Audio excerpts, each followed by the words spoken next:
Bienvenue à Watch Mojo! Aujourd'hui, nous allons faire le décompte des pires jeux vidéo de chaque année du nouveau millénaire.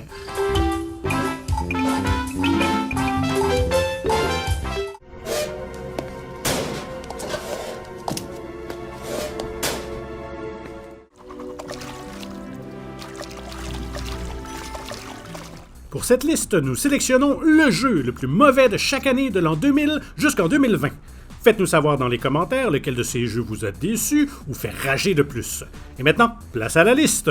Accrochez-vous, on n'y va pas de main morte. En 2000, Daikatana.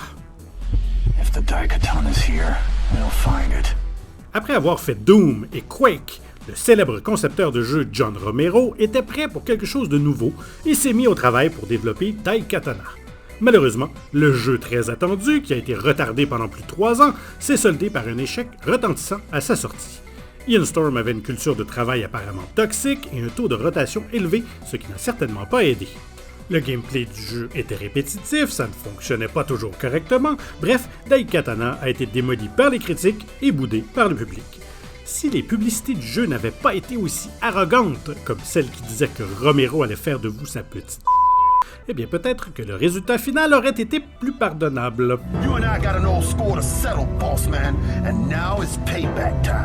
En 2001, The Simpsons Wrestling.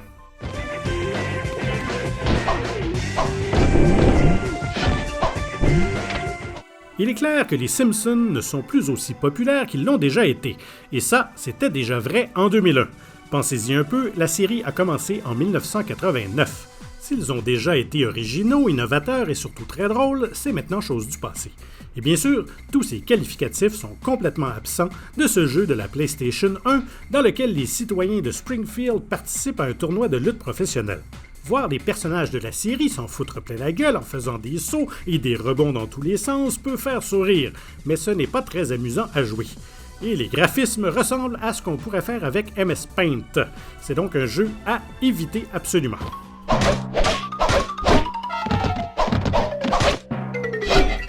En 2002, Spyro Enter the Dragonfly.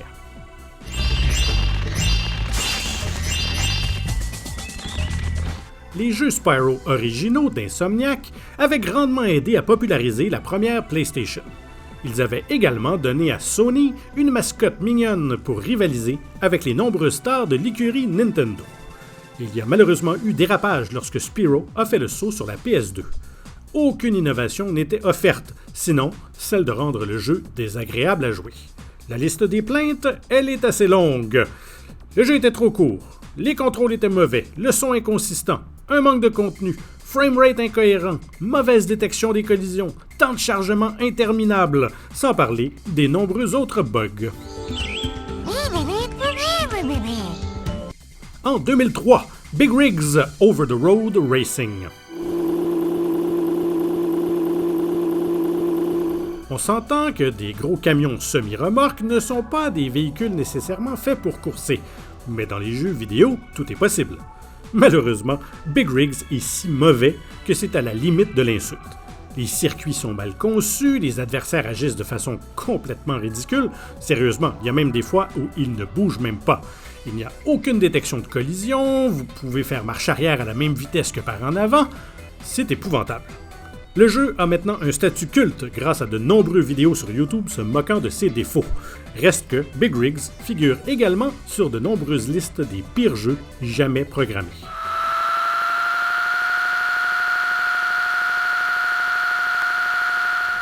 En 2004, The Guy Game. Two were here in my belly button. Two are here? I think that's awesome. Well, you should. À l'époque où les Girls Gone Wild étaient encore populaires, le studio Top Heavy, un beau jeu de mots anglais pour désigner une grosse poitrine, a sorti The Guy Game, qui pourrait se traduire simplement par « jeu de gars ». C'était un quiz présentant des images de filles réelles, et si les jolies demoiselles ne répondaient pas correctement aux questions, elles se dénudaient pour votre plaisir. Pas de panique, c'est aussi sexiste que vous pouvez l'imaginer. Pour aggraver les choses, une des filles présentées était mineure et a intenté un procès pour avoir utilisé son image illégalement. Le jeu a été rapidement retiré des tablettes. Making the money. Are you making a lot of money waitressing? Not really right now, but in the summertime I will be. In the summertime, shit's gonna happen for you. Yes, oh yes. En 2005, Ninja Bread Man.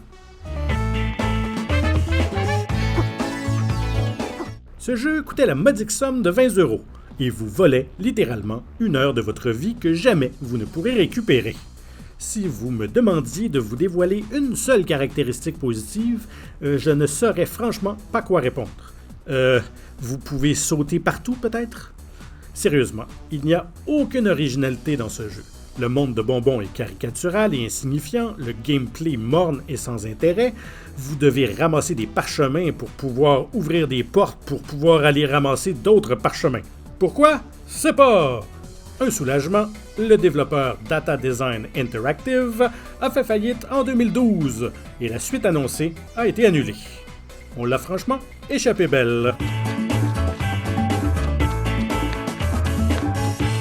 En 2006, Sonic the Hedgehog.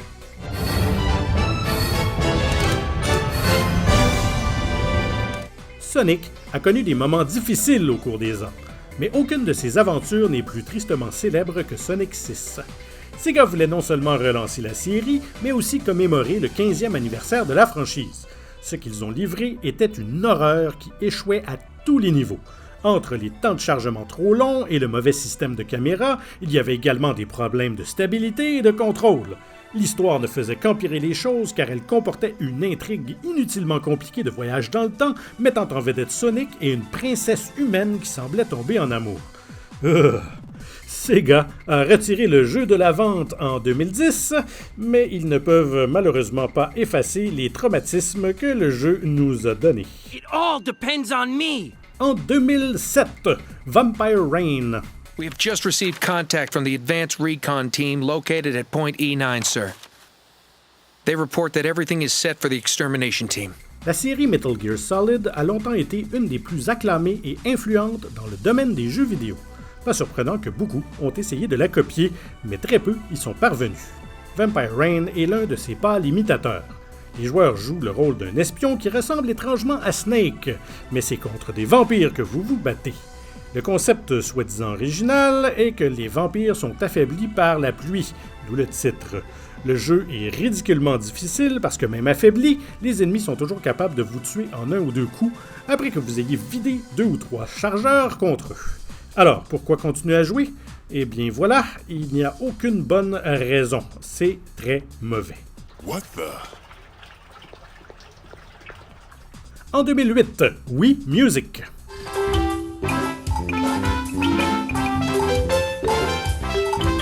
Vous trouvez Guitar Hero facile?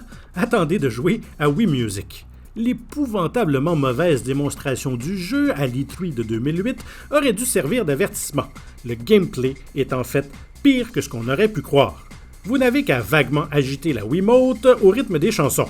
Les contrôles sont si imprécis que d'avoir ou pas le sens du rythme ne change absolument rien et vous pouvez échouer une performance sans y être pour quelque chose.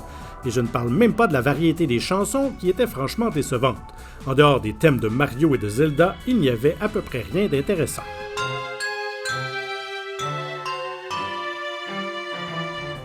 En 2009, Leisure Suit Larry, Box Office Bust. Does this mean you're buying my script?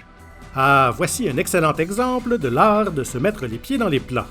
La série des Leisure Suit Larry est reconnue pour son humour, ses femmes attirantes et ses thèmes suggestifs, parsemés ici et là d'un peu de nudité. Eh bien, le producteur exécutif John Melchior a déclaré que Box Office Bust ne contiendrait pas de nudité, qu'il affirmait être un voile utilisé pour masquer un mauvais gameplay. Le jeu est sorti et, évidemment, a été critiqué pour son mauvais gameplay. Team 17 avait aussi promis une histoire solide et intelligente, mais l'humour tombait à plat, offrant une quantité ininterrompue de mauvaises blagues de bas niveau. Excuse me, but Sorry, little girl, no autographs before lunch. Principles are an actor's toolbox. En 2010, Power Gig Rise of the Six Strings.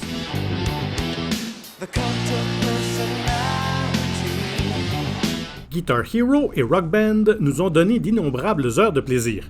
Mais appuyer sur 5 boutons pendant des heures en écoutant vos chansons préférées est loin de pouvoir faire de vous un véritable musicien. Eh bien, ce jeu visait à changer cela, en offrant avec une vraie guitare et en promettant aux joueurs qu'ils apprendraient réellement à jouer. Malheureusement, le jeu utilisait à peine le fait que vous aviez une vraie guitare et n'était pas très amusant. Quant à la guitare elle-même, elle était en plastique et franchement faisait piètre figure en tant qu'instrument de musique. Bref, ça a été un échec à tous les points de vue.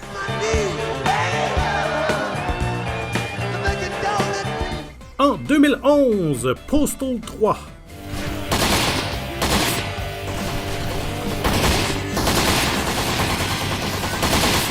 Les deux premiers Postal sont des titres controversés, qui ne manquaient pas une occasion pour offenser. On aimait ou on n'aimait pas, mais reste qu'ils ont connu une très grande popularité, parce qu'ils étaient amusants. Ce qui est véritablement offensant par contre, c'est d'avoir pris le nom Postal et l'avoir collé sur un aussi mauvais jeu. Si mauvais que même les développeurs eux-mêmes ont fini par conseiller aux joueurs de l'ignorer complètement. Si vous choisissez malgré tout de jouer à Postal 3, vous aurez droit à une série de missions d'un emmerdement total offrant une satire sans substance.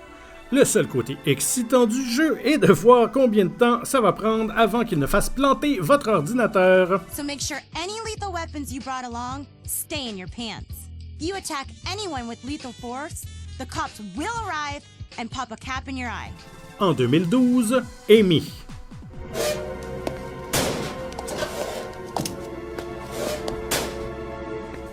Lorsqu'il s'agit d'escorter une jeune fille à travers une ville infestée de zombies mortels, il n'y a qu'un seul jeu auquel il faut jouer. Non, pas The Last of Us, mais bien Amy, sorti en 2012. Pourquoi? Vous savez que les missions d'escorte sont parmi le genre de missions les plus détestées du merveilleux monde des jeux vidéo. Eh bien, Amy consiste uniquement en une seule belle grosse chiante et emmerdante mission d'escorte, avec des contrôles pourris, des mécanismes stupides et une histoire tout simplement mauvaise. Des heures et des heures de plaisir.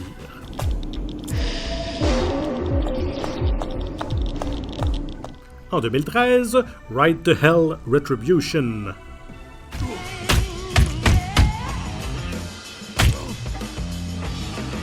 Ah oui, celui-là, il a un peu de tout. Voyons voir.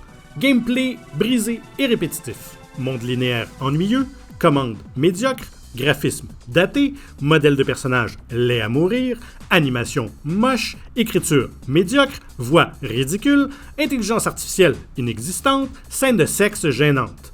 Et, pour couronner le tout, comme si ce n'était pas assez, une représentation offensante des femmes. Bon, honnêtement, je suis certain qu'il y a de nombreux autres défauts à souligner, mais entre vous et moi, je vais bientôt être à court d'adjectifs négatifs.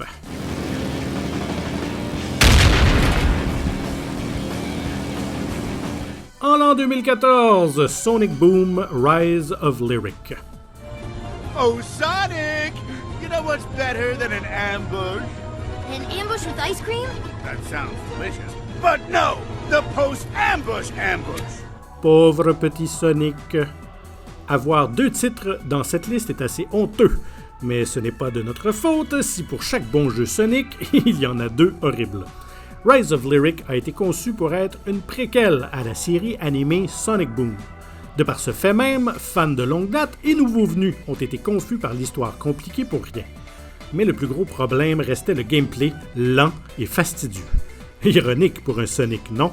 Les moments Go Fast, supposés vous aider, ralentissaient tant le framerate qu'il valait mieux ne pas les utiliser. De loin, le pire titre de la fameuse franchise. En 2015, Alone in the Dark Illumination.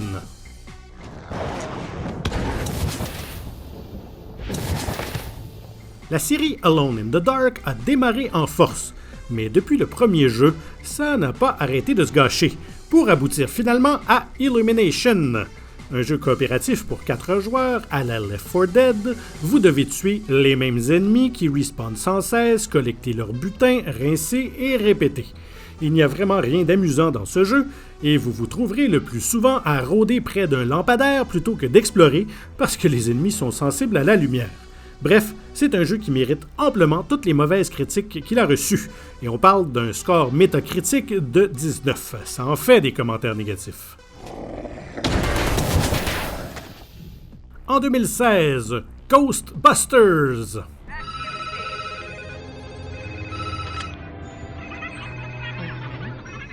Les jeux vidéo basés sur des films sont rarement bons. Alors, imaginez un jeu basé sur un très mauvais film. Mesdames et messieurs, Ghostbusters de 2016. On dirait que les développeurs ont tenté de tout faire pour décevoir.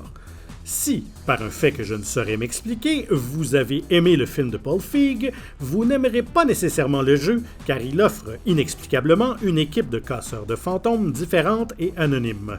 On pourrait penser que le mode coopératif, si joué de façon ironique avec des amis, offrirait au moins quelques rires. Non, c'est juste trop douloureux. Jouez donc à vos risques et périls, parce qu'après quelques séances de trop, lorsqu'on vous demandera « Who you gonna call?», pas sûr que vous répondrez « Ghostbusters » avec enthousiasme. Guessing you hate to lose.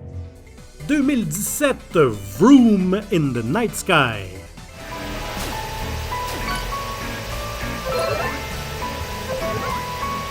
Il est assez étonnant qu'en 2017, certains développeurs n'ont pas encore réalisé que de voler à travers des anneaux et collectionner des objets au hasard ne font pas nécessairement un bon jeu. Vroom in the Night Sky, en exclusivité sur la Switch, n'a manifestement rien appris des erreurs de Superman 64 et présentait d'aussi mauvais graphismes et un gameplay superficiel. Vous jouez le rôle d'une Magical Girl qui vole partout pour ramasser des objets, mais vous n'utilisez pas un balai volant, non. Vous êtes sur un scooter magique pour une raison, je sais pas. La mauvaise traduction a beau avoir été révisée après la sortie, ça n'en a pas fait un meilleur jeu pour autant. En 2018, le pire était Fallout 76.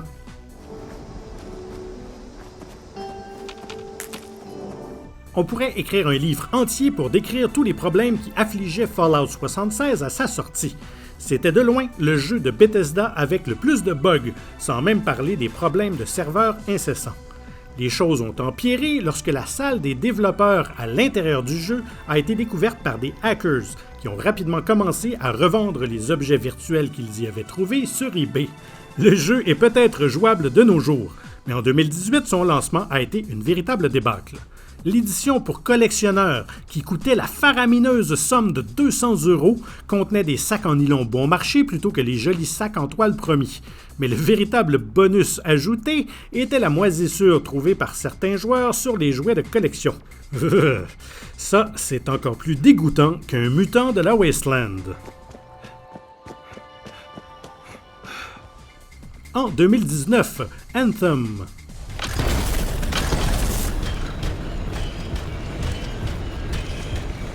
Mass Effect Andromeda a été un faux pas pour BioWare. Anthem devait racheter cette erreur et promettait un retour au beau jour du développeur, même si le studio principal n'y a pas travaillé. Alors, y sont-ils parvenus? La réponse courte? Non, bien sûr.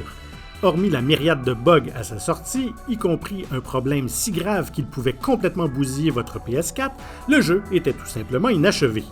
Il y a peut-être la moitié d'un bon jeu quelque part là-dedans, mais ça ne suffit pas à diminuer le sentiment général de vide et de répétition qu'on ressent en y jouant. Avec en plus une histoire désordonnée, du butin ennuyeux et une fin de partie superficielle, ce n'est pas à la hauteur de ce que BioWare est capable de faire. Mais au moins, oh, c'est beau!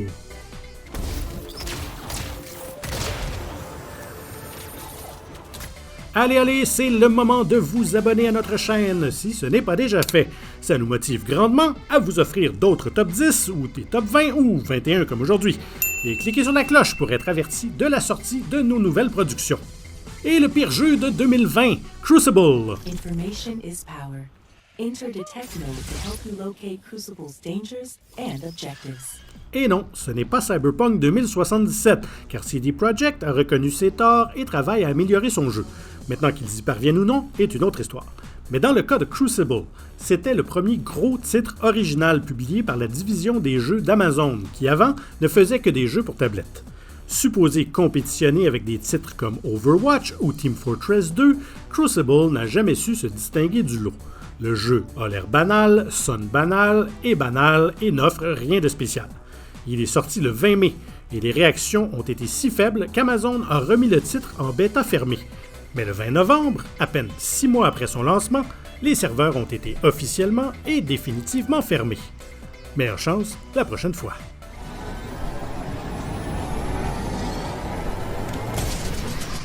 Avez-vous apprécié ce top 21? Faites-nous le savoir dans les commentaires et n'hésitez pas à regarder une autre de nos nombreuses et excellentes productions. Merci et à bientôt!